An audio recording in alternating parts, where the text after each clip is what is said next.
All right, everyone, we're coming down to the wire here, so I think I'm going to give you one final update here on the Senate and the House.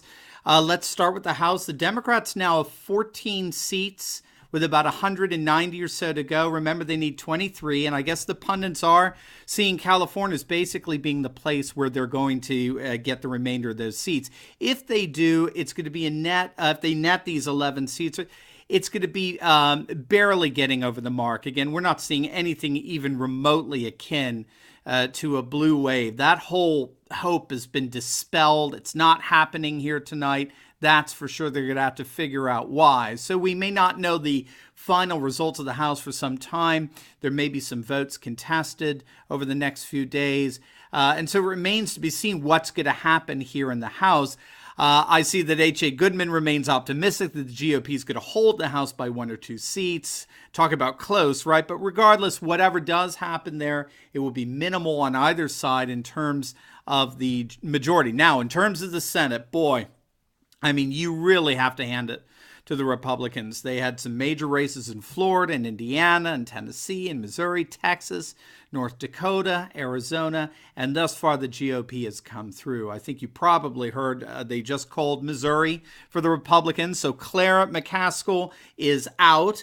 Also, the Democrat Gillum has conceded the governor's race in Florida to the Republican Ron DeSantis.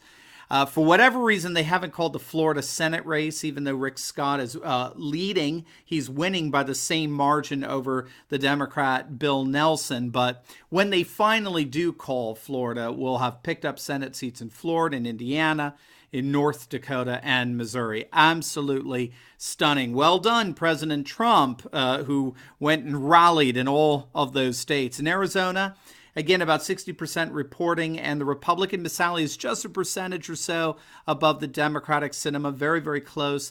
So the Republicans appear to be on their way safely to about 53, 54 seats in the Senate. And that was on the more conservative side of things in terms of our estimates that we gave yesterday for what to expect today. So when all is said and done, it looks like the Republicans have won the Senate quite well, but it appears more and more likely that they may have lost the House by just a few seats. Again, that would simply be par for the course for the incumbent party when it comes to the House. And in fact, it would be on the lower side of the spectrum in terms of seat loss. So again, I think it's testimony to the popularity of Trump in terms of how he's been able to minimize the losses there in the House.